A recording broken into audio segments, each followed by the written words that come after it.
Well, hello and welcome to all of our viewers around the world. I'm Fiona Langsharp, IBCLC Director of Communications and MC here at Gold Learning. Well, I'm very excited to be here today for a couple of reasons. One, because I have my very good friend, Lisa Marasco, here with us today. And two, she's talking about such a good topic and you're not going to want to miss out.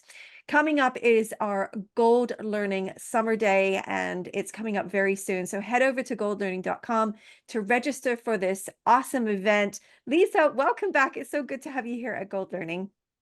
Thank you so much, and I'm excited to be back again. I love speaking for Gold, and it's always a wonderful opportunity and a great audience.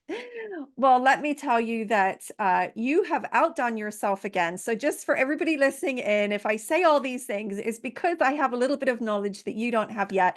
And that is that I've seen some of the content. And that's why I'm a little bit giddy. I honestly could not believe it. And when I say that, I mean it. Lisa, when I was going through the PowerPoint, sometimes I'm reviewing, but this just drew me in. I didn't want to stop. I had all these questions for you. And I was truly, enamored by the fact that for this topic, it seemed to be updated research. So let's just tell our friends what we're talking about so that they know. So Lisa's going to be talking about developing an action plan for mammary hypoplasia, improving our understanding to optimize care. Now, Lisa, you're known, I think, everywhere in the lactation field for your book, Making More Milk, and also, for your deep dives that you do into hypoplasia. What is new? Like, what struck you as new again this time? Because to me, it seemed like there was a lot of newer research, and the presentation actually takes us into many different areas that we may not have thought about yet. So yes, there are. I'm going to say it's new to us. Not all of it is new, but it's new to us.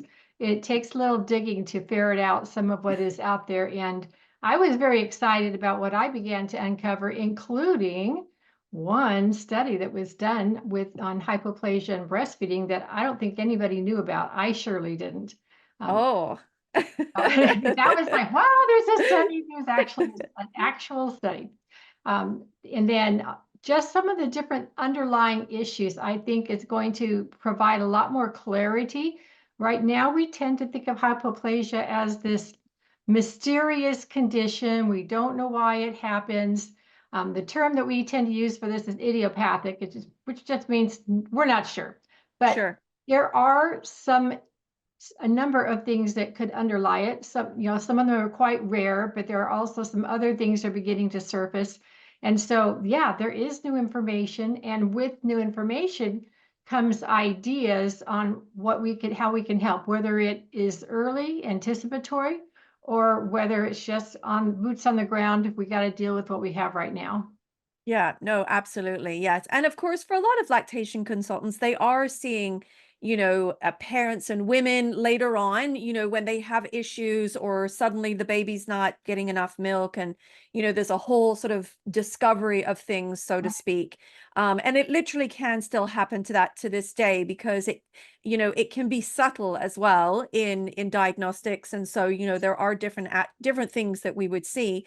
Some things, of course, are more evident in, structural, from early on, perhaps, right after puberty. And this is also very interesting. I know you show some slides. I'm just going to keep teasing people. They have to come and listen to this presentation, honestly, because I couldn't even explain. We only have a few minutes with you today, and we certainly can't explain everything. I think the biggest thing that I saw that you just alluded to was the fact that we may actually be able to put some preventative things in place, and early detection, prior to even puberty, could be it could be the gateway. And then even post puberty, there is other opportunities that we're missing, essentially, with Yes. women and their bodies. And so this means that we need to be challenged in our communities to make sure that that information is getting out, to the, passing on to the next generation, so to speak, because it is really, this area is very hard when we know that women's bodies are not studied that much. The breast tissue is not studied as often as we'd Right. like. But tell me, give me some insight as a researcher yourself and, a prolific speaker, writer, author on all of these topics. Did you expect to see this at this point in your career? Because to me, I see a lot of turning points here, of where you could go next. I During the deep dive for the talk, I uncovered more than I expected to. Let's just leave it at that. I really didn't think there was that much more to find. Every few years, I go through and kind of really dig up things again on these topics. Right, I surprised myself in what came out. And even though a lot of this is not in our control, uh, right. knowledge and understanding are the first step to being more effective in what we do. Yeah, absolutely. And I mean, even if we're looking at that situation as lactation professionals and we're walking into a brand new situation, it seems to me that there's some things coming up that might actually showcase improvements that we haven't seen before either, which is very exciting. Absolutely. Yeah. So tell me, for all the things that you've been doing and obviously planning out this incredible presentation, tell me some of the other things that you've been up to recently. I know that are you still planning on another update to the book? What's happening with that? What are you doing as far as your other research and your speaking? What is keeping you busy these days? Well, the book, we're not going to update it yet at this point. I think that's going to float a little bit longer. It's pretty up to date. Yes, I could bring in some more of the new stuff that I have on hypoplasia, but actually some of it I already included in the book.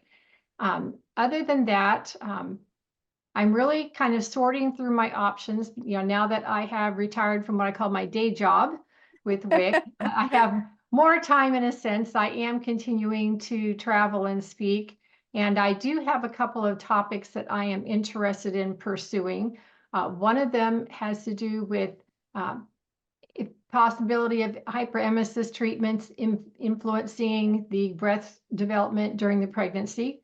So Mm, I may have an opportunity with a colleague to work on that. We'll see. wow. And then what I do have coming up very shortly is we are going to be, my team and I'm not the lead, but the team that I work with on the Cochrane review of galactagogues, it's time for us to update that. And I'm very excited. It was a very long, sluggish process the first time around, but now we know what we're doing, Right. be able to avoid some of those pitfalls. I've been collecting already the articles that have been published in the past few years, and so I'm really excited and looking forward to us getting to update that Cochrane review. Oh, that sounds very exciting too. Yes, that's another topic that I know that you love to talk on. And Yes, yeah, that always deserves, I think, attention. These are topics, galacticloids and hyperplasia, they're topics that really still do not get enough, they're sought after topics. They don't get enough, I guess, exposure. And we're always seeking questions.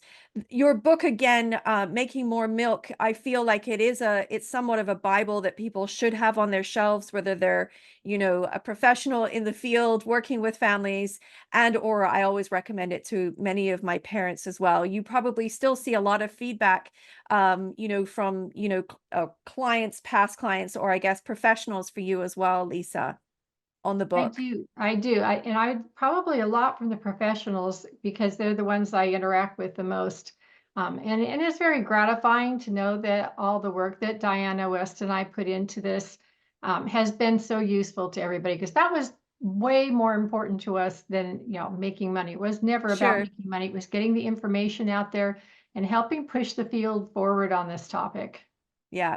Well, I definitely see that that has happened, and I'll look forward to, to all the different versions that you see, but I will take you whichever way you come. And, that's what's exciting about Gold Learning is that, there's a platform here that we can showcase you and your work. It just brings me so much joy, to have you back. So thank you so much again. Developing an action plan for mammary hyperplasia, improving and understanding to optimize care. What a great topic and a great presentation. Lisa Marasco, thank you so much for joining me here today.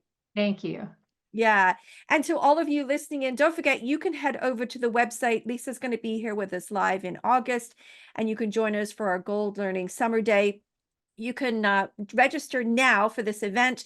If you can't join us for the live event, don't be disappointed. You'll be able to listen to all the recordings, of course. But if you can make it on the day, let me tell you, it's going to be on fire with content. And Lisa's going to be here as well as our other speakers with live Q&As as well, which means that you can come with your questions. Be ready to ask those questions, and we'll include them in the live Q&A. Thank you again to Lisa for being with us here today. And of course, to all of you, we'll look forward to seeing you all again soon. Bye-bye for now, everyone.